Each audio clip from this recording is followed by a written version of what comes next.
The Legend of Zelda Breath of the Wild may be over 2 years old at this point, but the game is still somehow on my mind all the time.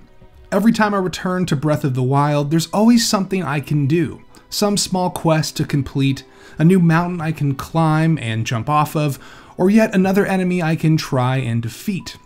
And the beauty of it is, this journey through Hyrule is mine and mine alone. No two playthroughs of Breath of the Wild are the same.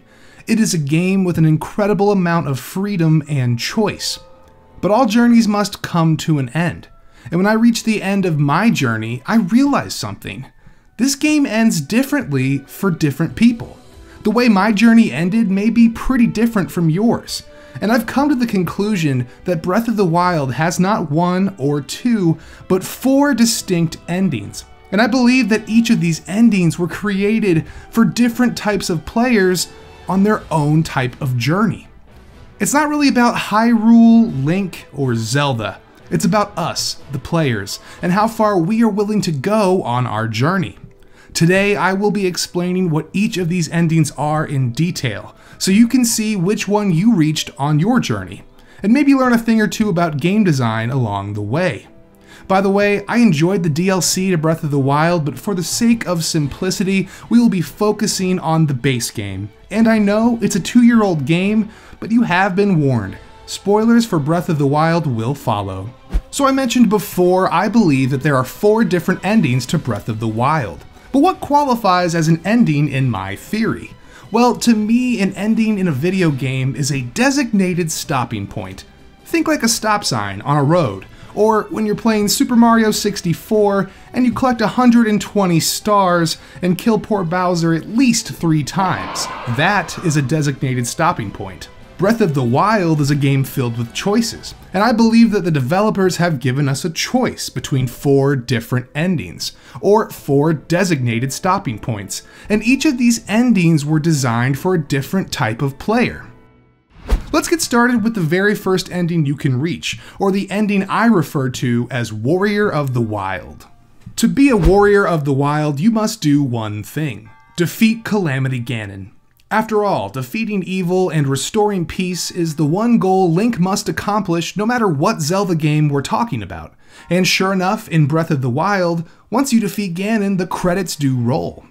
Normally, I call the first ending you receive in any game a basic ending, but I can't, because unlike other Zelda titles, in Breath of the Wild, Link can challenge Ganon at any time. Well, there are a few mandatory quests you must take care of first, that is, unless you're a speedrunner and can pull off some sweet jumps, but once you've done these quests, you're free to challenge Ganon at any time and end the game. It may take some preparation, and you may need to gather some food and armor and weapons, but it can be done. You can ignore every other quest in the game and focus only on defeating Ganon. And it doesn't matter if you put 30 hours into the game or 5. If you head straight to Ganon and defeat him, you're a Warrior of the Wild. And because defeating Ganon right away is so difficult, I just can't call this a basic ending. It's more than that. I believe the creators of Breath of the Wild designed this ending for players who want that challenge, who want to pull off the impossible, and the freedom to die trying.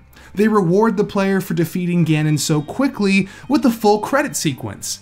But they also leave these players with a problem, because once the battle is over, the final moments of the game show Zelda asking Link a question, if he remembers her. This is a completely valid way to end your journey with Breath of the Wild, but if you found yourself pondering Zelda's question and desired to see more, then maybe you reached the second ending of the game, or what I like to call Champion of the Wild. The Champion of the Wild is a player who embodies Link, the champion of Hyrule. In order to meet the criteria, you need to restore all 4 divine beasts, find the Master Sword, and most importantly, collect all of the hidden memories before you challenge Ganon.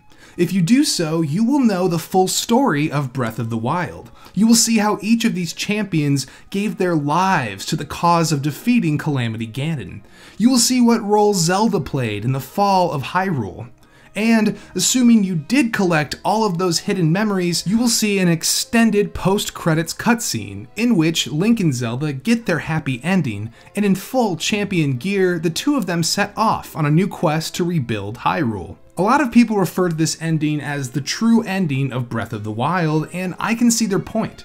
To be a champion of the wild, you have to conquer all major dungeons and complete nearly all of the game's main quests. This ending is designed around players who have dedicated themselves to the full experience, those who wish to see the full story of Breath of the Wild. These players may skip some side quests and extra activities, but they care about the story and the characters they meet along the way.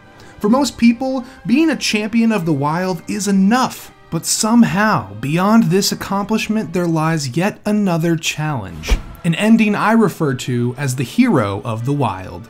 The hero of the wild has done everything I've already mentioned. They've awakened the divine beasts, they've found the Master Sword, and they could defeat Ganon. But they've also dedicated themselves to their training and the lessons of the Sheikah tribe by completing all 120 shrines. It takes time and dedication, but those who commit to conquering every last shrine in the game are rewarded with the clothing of the legendary hero. It's easy to see Link in this traditional outfit and think that it's no big deal, but this is actually a significant moment in Breath of the Wild. In past Zelda games, these clothes were only entrusted to those worthy of the title of hero. And in this case, the spirit of the Sheikah tribe has determined that Link is worthy of the title of hero. With the hero of the wild armor acquired and no shrines left to discover, this marks ending number 3. This ending was designed to reward players for their dedication to completing all 120 shrines. After all, the shrines are where Breath of the Wild's most difficult puzzles exist. Completing them all is an accomplishment. If you recall my Mario 64 example from earlier, when you reach 120 stars, Nintendo gives the player a thank you with a letter from Yoshi and a bunch of 1-up mushrooms on top of the castle. In Breath of the Wild, the developers are also rewarding the player for reaching 120 shrines, but through in-game storytelling. They recognize Link for conquering all 120 shrines, and he's given the title of Hero of the Wild. If you're a hero of the wild, then you've seen it all. You have conquered it all. You've acquired the sword that banishes darkness, you've awakened a mechanical army of powerful creatures, and you have defeated the scourge that is Calamity Ganon. What more could you possibly accomplish?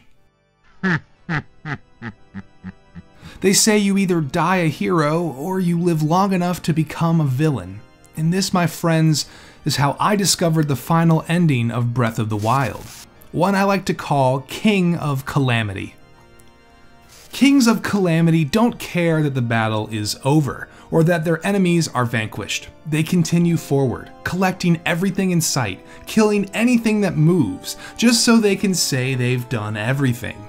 But the truth is, there is nothing out there that is a greater challenge than what they've already accomplished. At this point in the game, Link is already the hero of the wild, with the greatest armor and weaponry in the game, with stats that are already maxed out. What more could you possibly expect to accomplish by killing a few dozen sleeping Hyneks, or fishing across the desert for more Molduga, or flipping over rocks to find 900 Korok seeds even though you only needed 441 to max out your stats? This is what it's like inside the mind of a completionist. They keep playing through the game even though the game is telling them not to. And you may think I'm being harsh here, but this is exactly what the creators of Breath of the Wild had in mind when they decided how to reward these completionists, or as I call them, Kings of Calamity. For example, when you collect every last Korok seed, including the 459 that you do not need, you're given Hetsu's gift, which is quite literally a golden piece of poop.